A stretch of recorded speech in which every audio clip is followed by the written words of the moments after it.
Macbeth is one of Shakespeare's most villainous characters, but he kind of gets a bum rap. And that's because about 1,000 years ago, Macbeth was an actual king, and he wasn't nearly as tyrannical or as villainous as Shakespeare made him out to be. But he was just as interesting, and so today we're going to be making some foods the historical Macbeth might have eaten. So thank you to Helix for sponsoring this video as we go searching for the historical Macbeth, this time on Tasting History.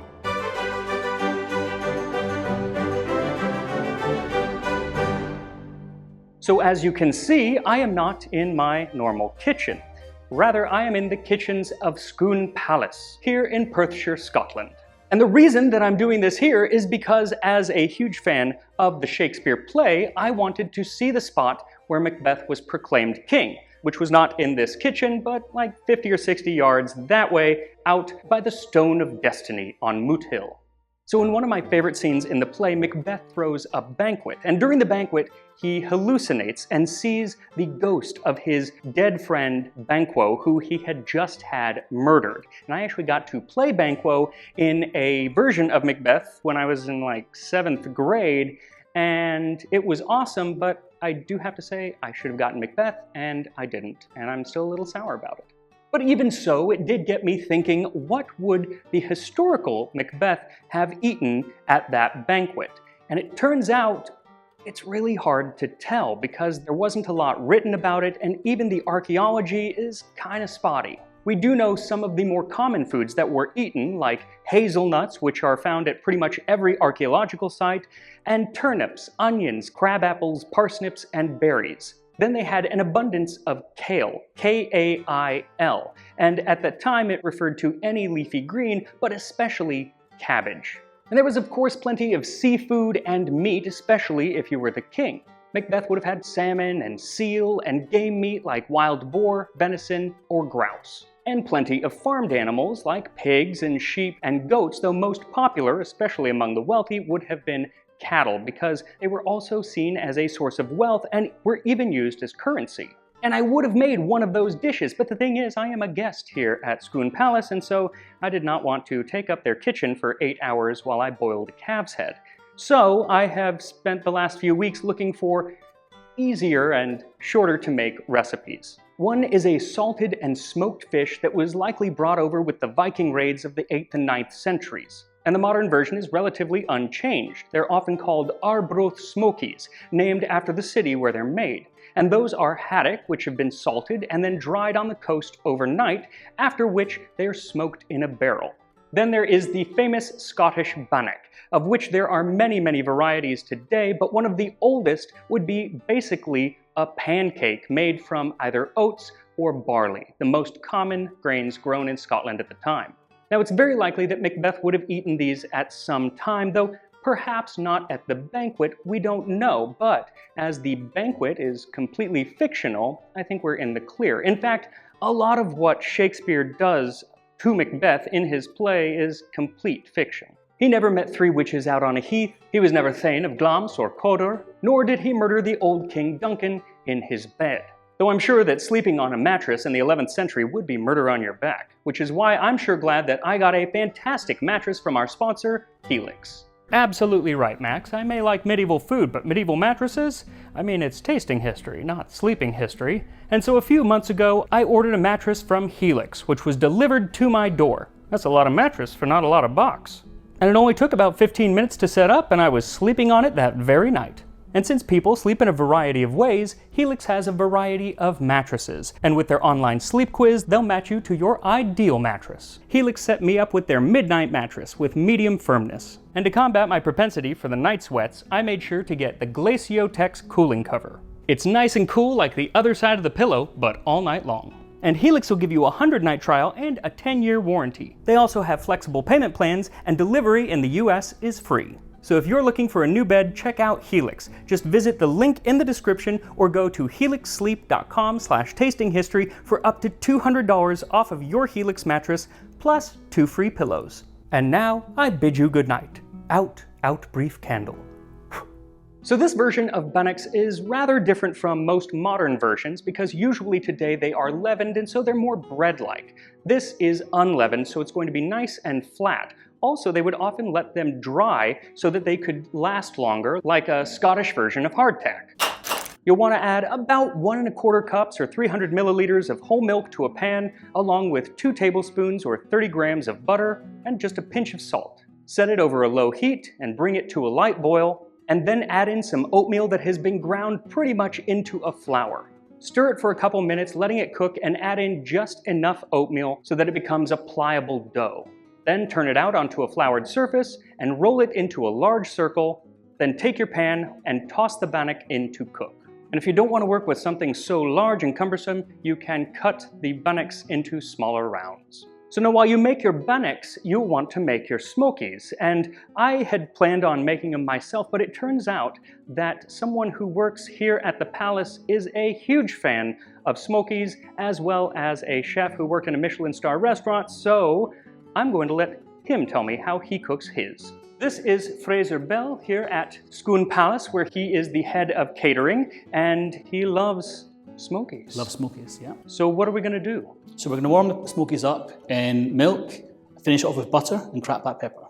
Now, as I mentioned, I'm here at Scone Palace not just to make bannocks and smokies, but also to learn more about the historical Macbeth. Because the historical Macbeth was not the wicked, tyrannical king of Shakespeare, at least no more wicked and tyrannical as any medieval king. Heck, his name wasn't even Macbeth. Macbeha Macfionlai. That is the medieval Gaelic name that would eventually be anglicized as Macbeth. Now the play starts out with the 3 witches naming Macbeth Thane of Glams and eventually Thane of Cawdor. But in reality, Macbeth was neither of those things. He wasn't even a Thane. He actually started out as the son of the Mormor, or sub-king of Murray. Now, like most historical sources, especially from the 11th century, none of them really agree, but it is generally accepted that Macbeth's father was murdered by his own nephew, Macbeth's cousin, and then Macbeth fled only to return in 1032 to kill his cousin, though by then his cousin had died, so now the man in power was his cousin's brother, which was of course another cousin. And you'll find that pretty much everyone in this story is a cousin of everyone else. And for Macbeth, killing one cousin was just as good as killing the other, so he burned Gilcomgan together with 50 people. And after burning his cousin alive, Macbeth took his title and his widow, Gruach, and raised their son, Lulach, as his own. Now this may seem a little distasteful to us today, but in 11th century Scotland, this prevented a blood feud that could have gone on for generations, so it was actually a good thing. Now this is where Shakespeare starts to get a little more inspiration for his play, because this is where Duncan enters the story. And Duncan was a cousin of Gruach, Macbeth's new wife, and probably a cousin of Macbeth. There are even sources that claim that they were half-brothers. Another thing you need to know is exactly how Scottish kings were being chosen at the time and the transition taking place.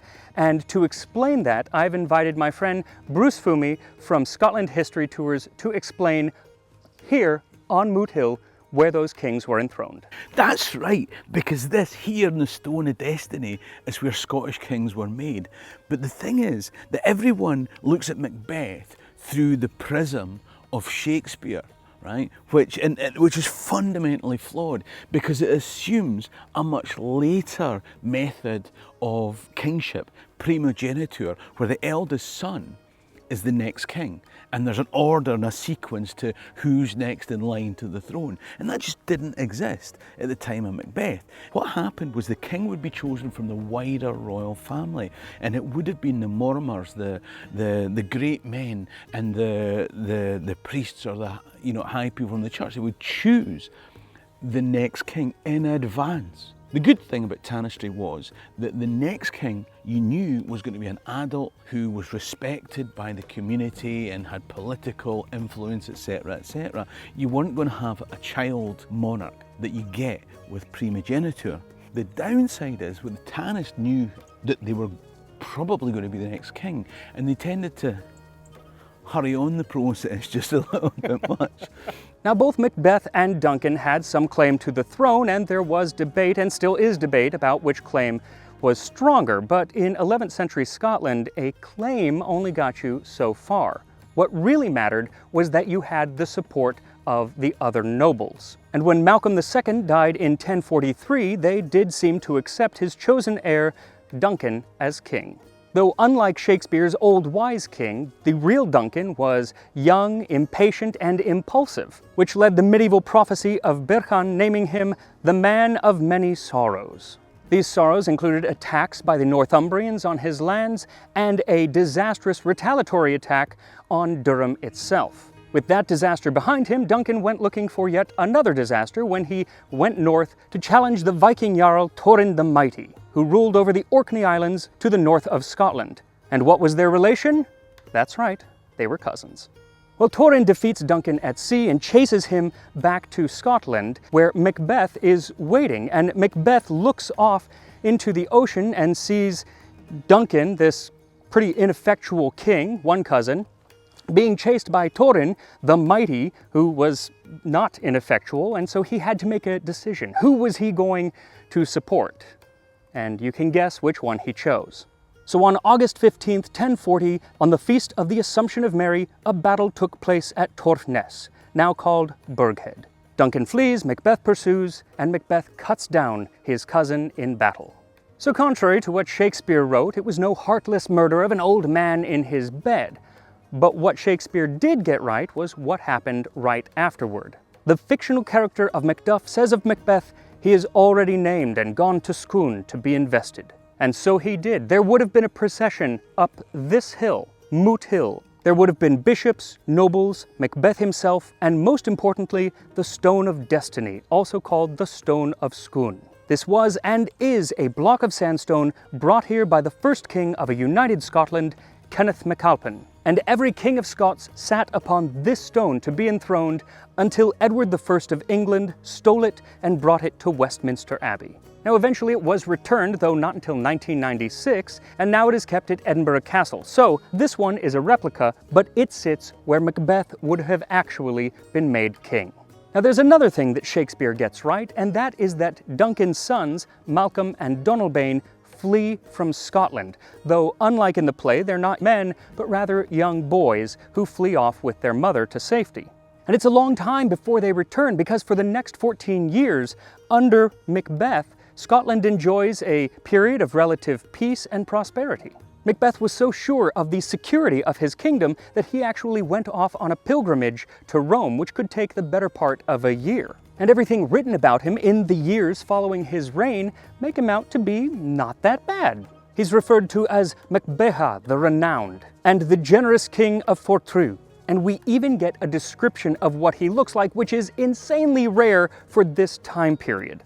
The red, tall, golden-haired one, he will be pleasant to me among them. Scotland will be brimful west and east during the reign of the furious Red One. But while Shakespeare got the nature of Macbeth's reign wrong, the end is not too dissimilar. I'm here on Dunsinane Hill, where in the play, Macbeth has his last stand against Earl Siward of Northumbria and Duncan's eldest son, Malcolm, by his side. See, Macbeth had been told by the three witches that he could not be defeated until Burnham Forest, right over there, hidden by the clouds, came up to Dunsinane. I will not be afraid of death and bane till Burnham Forest come to Dunsinane. Unfortunately, in the play, Malcolm's men just cut down branches from the wood and walked them to the hill, so that didn't really work out. But in reality, they likely came from that direction, the Tay River, or maybe from both sides. And so in 1054, Macbeth was on top of this hill looking at the combined forces of Malcolm and the Earl from Northumbria coming to defeat him, and defeat him they did. And just like Duncan had fled the battle 14 years earlier, this time it was Macbeth's turn to flee. But unlike Duncan, Macbeth was not killed after the battle, rather he had 3 more years as king. See, Malcolm didn't have the men to pursue Macbeth, and so he went back to raise more men in England. And so for the next 3 years, Macbeth continued as the King of Scots. But on August 15th, 1057, 17 years to the day after he defeated Duncan, Macbeth faced Malcolm again, this time at the Battle of Lumphanan. There Macbeth was mortally wounded and died the following day, and his stepson, the son of the cousin who Macbeth had killed, Lulach, was declared king, but that did not last for long. He was only king for a few months, during which time he earned the nickname Fatus, or the buffoon. So with Macbeth out of the way and the buffoon on the throne, Malcolm decided to have Lulach assassinated and was declared king himself.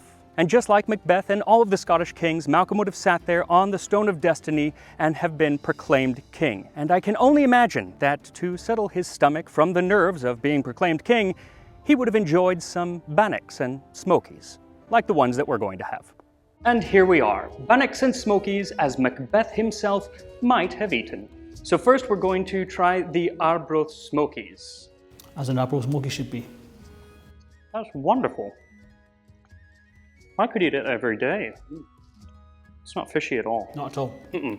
And the texture is very unfish-like. It's more meaty. More meaty. Like it has a bit of a chew to it. And it melts in your mouth a little bit. Yeah. That's really good. Arbroath smokies. Get them if you can. And now the bannocks. They taste like oatmeal, essentially, but they also taste like honey because I added a little bit of heather honey that I got here at Scone Palace, and it's absolutely something that Macbeth would have had. You could also put a bit of jam on there or whatever, because they are not bland, but simple. So make sure to go check out Bruce's channel, Scotland History Tours, where you can watch a video on some of the characters that we talked about today. And by characters, I mean actual historical people like Malcolm Canmore. I'm gonna make that be the next video that pops up after this. And I will see you next time on Tasting History, but I'll be back in the US.